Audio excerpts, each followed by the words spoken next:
All right. Welcome in, Coach, to the inaugural 10 questions for Coach. And you're going to kick it off. You have no idea what's coming. Sounds scary. That's all I know. It sounds scary. I'm not even sure I know what's coming, to be honest. Okay. Got a bunch of random questions here for you. Okay. Let's just see here. Let me get rid of this. Question. Go back up high. And the first question, are you ready? Mm-hmm. It's from Keisha Schmelt. Okay. And it is. There it is. What is your go-to pre-race meal? Okay, I'm okay with this one. This was an okay question. I'm an oatmeal guy, so I always take my own packets: brown sugar, cinnamon, oatmeal, Quaker Oats, instant. Bring a little bowl, bring my spoon just in case. I am good to go. 2 packets. Always have oatmeal in the morning, and lately I've been adding Pop-Tarts. 200 calories in a brown sugar Pop-Tart, baby. Mm-hmm. A lot of carbs, 30 carbs. My secret weapon. I like it. That's oatmeal is my go-to pre-race. Oatmeal and sometimes Pop-Tarts. Pop-Tarts are like race venue morning. Instead of taking a gel, I'm popping a Pop-Tart. Oh, yeah, you can't argue with your success. Yeah, and so I guess I don't know. So that's my go-to, and I do a little Gatorade. I bring Gatorade to the start. Actual Gatorade, huh? Mm-hmm. You're old school winner, man. Old school. I am old school. All right. Question number 2 is from Lemon Hall. Okay. Let's see. I'll show it up here. Why are you such a proponent of big gear versus high cadence work? I believe it builds strength, and especially with the hills in Wisconsin, we have no hills in Illinois, 0. And the only way to simulate a hill is big gear. Mm-hmm. Plus, I believe it keeps your heart rate lower. You see some guys spinning at 90 RPM and spin at 70 RPM. Look at your heart rate. Develop the muscles. So my average cadence, I know Coach Robbie's been on me to get my cadence up. I mean, I've been averaging like 60 sometimes in my workouts. Race day, though, I'll come up about 72. And now I've been training. He wanted me to push my cadence up higher just to see if that's going to help.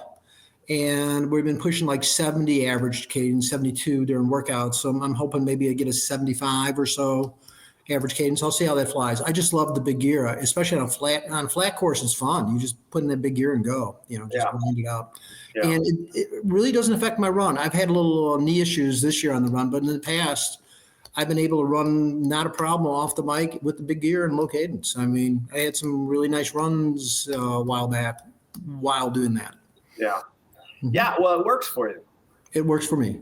And I try to, hey, if you haven't tried it, try it. I mean, maybe you don't know until you get it. I mean, I've convinced a couple of people, hey, try it if you like it. And they're like, oh, I love it.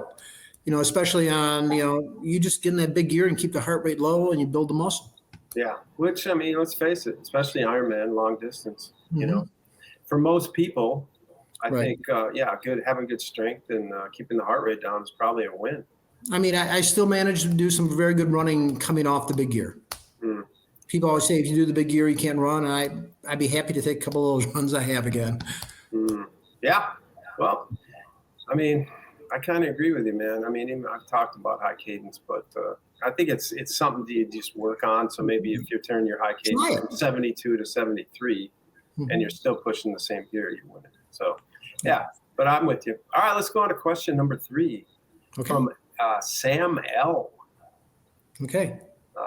Other than Lita, who is your favorite triathlete to watch race? Wow, you did a lot of research with this. Yeah. I mean, a lot of good questions came. Who's my favorite triathlete to watch race? I kind of like Brian Snell. Do you? Okay. I don't watch any of the pros. I don't do any pro watching. Lionel, I'll look at Lionel's YouTube every now and then, but I do like watching Brian Snell travel out throughout the world. And who else I like to kind of follow? But he's all over. I mean, him and Jake are quite the couple. So those are my favorite triathletes to watch. Okay. Nikki, I like Nikki too. All right. That sounds good. I guess not Sam L, huh? Not Sam L. I guess Sam Long? No. I mean, who knows? Could be Sam Long. All Sorry, right. Sam. Tough luck at Kona. Tough luck at Kona there. Yeah. All right. From Patrick Flomed. I don't recall these names. Wow. Usually I see a lot of these names. Fans of the podcast. Where did it go? Oh, how do you stay calm the night before a big race? Patrick Flomed. Yeah, I'm very fortunate that I just don't care. I mean, I've been doing it so long. I think part of it's I've been doing so long. Even Lita, when we were down in Florida, she's still getting nervous. I said, Lita, why? You've been doing it for like years. It's just fun. I just consider it fun. Go out, have a little dinner the night before. I try to get an early dinner so there's no stress. Go out about 4:00. So I'm rolled in by about 6:30. And every race is a fun race. There's no big races. I mean, what's a big race? If you just keep doing races, they're all big, I guess. I don't know. I'll go do the farmer's market the day before, even though Robbie says, don't do the farmer's market. Don't go walking around before Wisconsin. I'm there cruising the whole farmer's market. Yeah. You're out there. And then another time I was at some race where Lita was racing on Saturday and I was racing Sunday, and I chased Lita around 14 miles, just watching her race. And next day I'm racing, just to have fun. Yeah, well, you flew back from Europe the night before Ironman Wisconsin this year. Right? I was in France for a week. Yeah, 3 days of traveling. Next thing I know, I show up in Ironman Wisconsin. It was fun. Just think of it as fun. Who cares? It doesn't matter. Just do your best. Yeah. All right. Good enough. Mm-hmm. All right. The next question is from Barry Siegelmore. And did you make these names up? Did you make these names up? No, these came in through the podcast. What's your favorite thing to do outside of triathlon?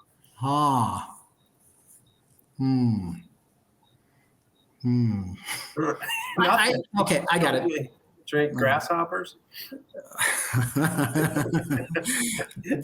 We do a lot of bakery visits. Okay. I like going out to dinner, love traveling. I've been doing a lot more traveling last year. I must have gone to 20 different places, and I'm very fortunate I had the opportunities to travel around, go visit some friends, go visit went down to a camp with you guys, some cold plunging with you over the winter, went traveling to Europe with some friends. We did a bike ride in France for a week. The year before, we went for a bike ride out in Spain. It was beautiful. I mean, all we did was, I probably gained 5 pounds, even though I biked 350 miles, because it was just fun. You go to bakeries, go to restaurants, stop for lunch. I'm getting into traveling. I guess that's the biggest thing. I love it. I really get into this traveling thing. Even locally here in the United States, I want to go out to visit Utah. I want to go see the 5 parks, the big 5. They have the national parks there. And, Arches Park, and I forget all the other 3 names. But I would say that. Yeah. You like to seize the day. Yeah. Yeah, you do. All right. Next question from, let's see here, Frank Reffenblumfeld. How do you keep such a positive outlook on life? My friends. Yeah. I mean, people. I like hanging with people, and that's, everybody has a rough patch. I had a rough patch for a little while back. I went through, but for the most part, I'm pretty good with this. I mean, I like people. It's all about people and doing fun stuff with people and socializing and going out.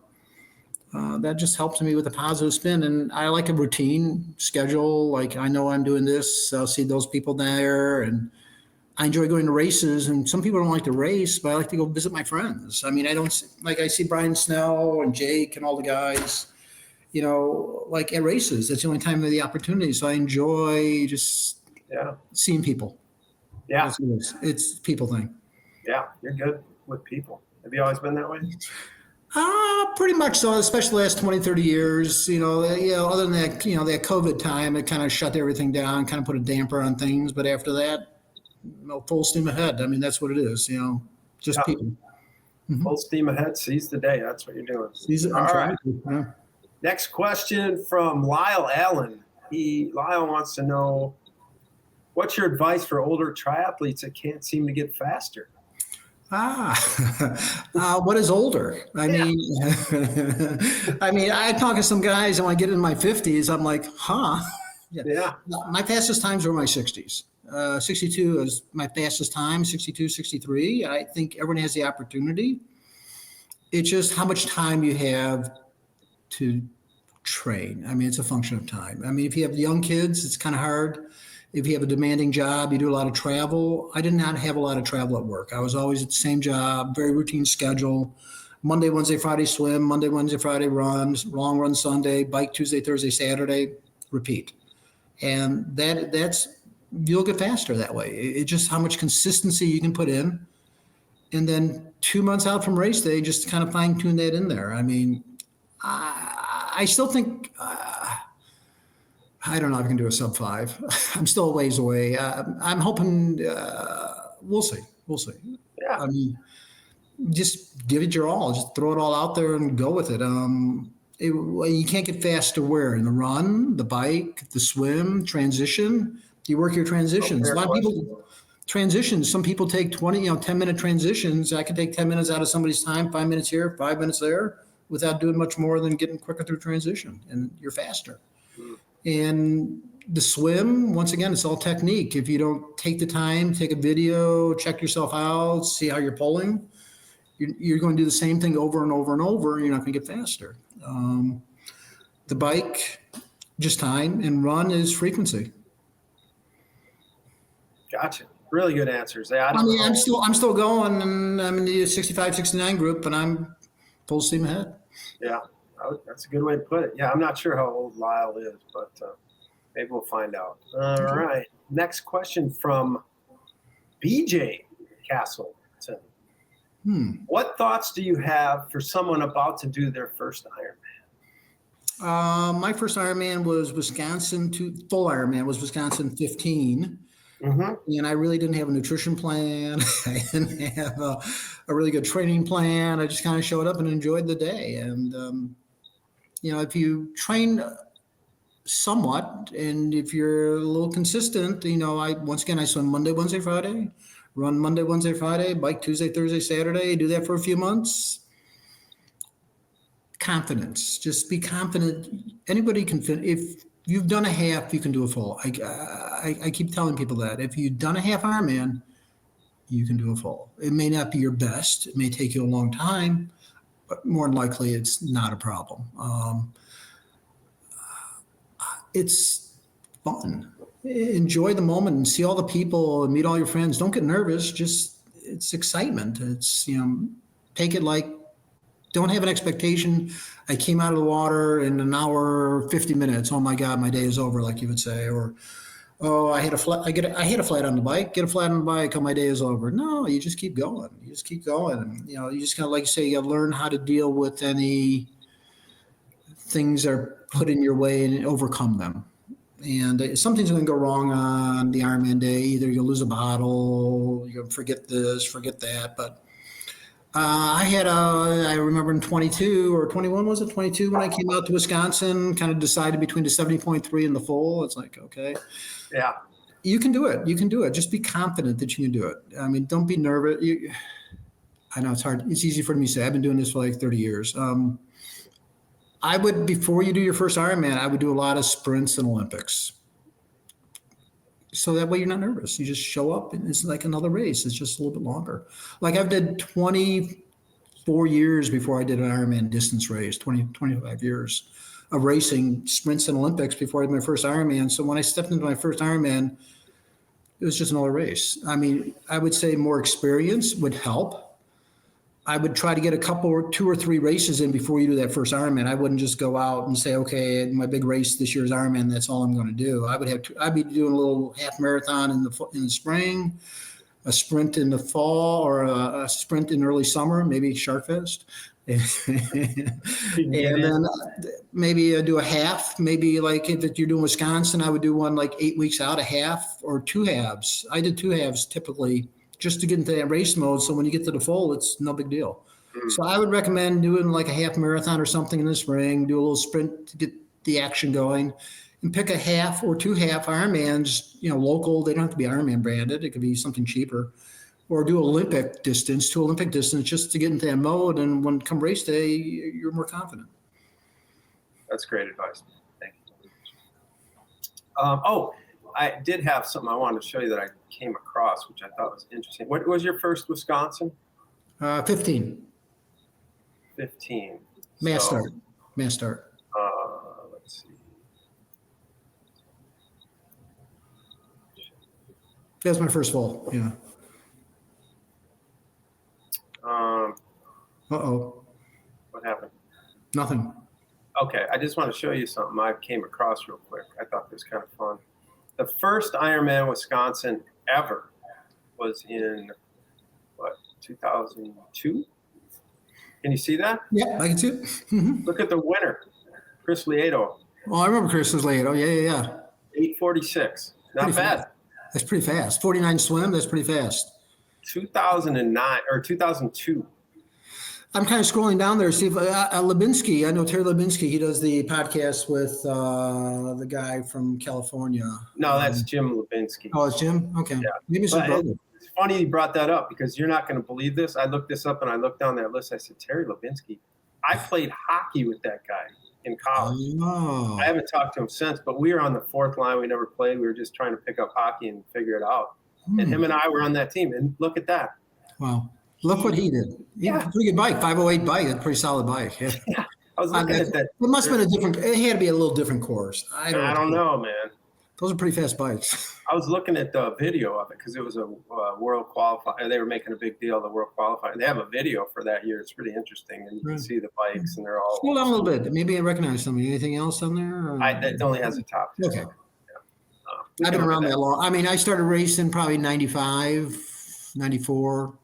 Triathlon. I was doing runs before that, but in swim meets mostly. Okay, 2 more questions. Okay. All right. This one is from Char Berry. She wants to know, what's your first thought when you wake up in the morning? I'm tired. Do you feel tired still?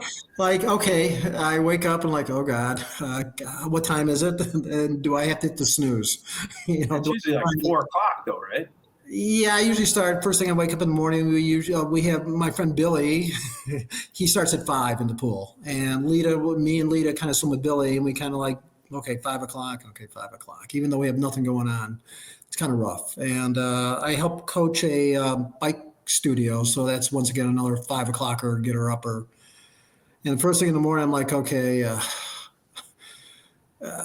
How does everything feel? Am my Achilles okay? Is my knee okay? It's just a little checklist. It's slow going in the morning. First thing in the morning, then I'm looking for stuff like, okay, where's my keys? I'm just not too organized in the morning. Alita is like totally organized. Everything's laid out. I have stuff all over the place. I'm looking for it. I'm trying to make my way out. Okay. Yeah. Not a good thing first thing in the morning. No. Okay. And I don't eat first thing in the morning. I never eat first thing before I work out. That's one thing I never do. I never eat before I work out first thing in the morning. I've never done that. Probably never will. It just, when I come back, I'll eat, but not before workout. If it's only an hour. If it's like a long bike ride, different story. And you go to bed early? 9-ish, 10-ish. Okay. Early enough. Yeah. I'm not at nap time yet. I'm getting there, though. And let's see. One final question from Ronald King. What's on your bucket list? Anything?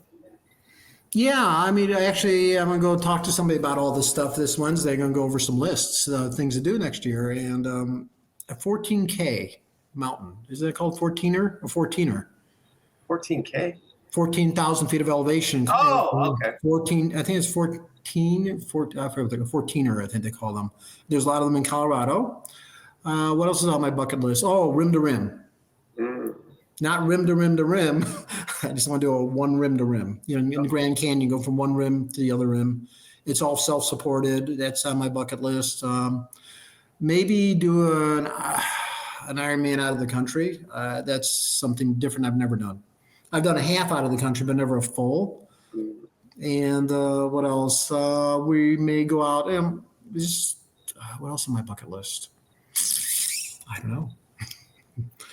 I'd have to look at my notes. That's enough. I mean, you'll probably come up with more things. Oh, sure. I'm sure I will. As the year goes on. All right. Well, you got any more questions for Glenn, here is his email.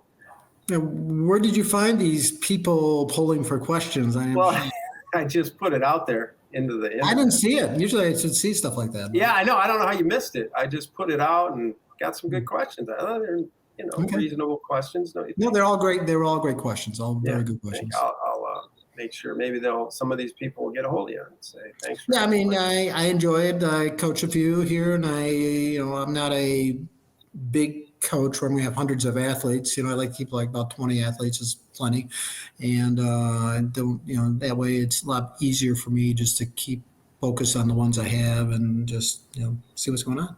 Yeah. Well, maybe somebody like Keisha or Lemon will get a hold of you. You never know.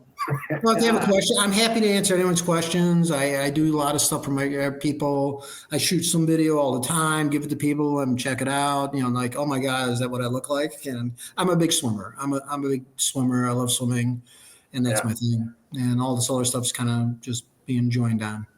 Well, a couple other things I may want to do is maybe go do Tokyo, London, or the Berlin Marathon. Maybe one day. Mm-hmm. Not too young yet.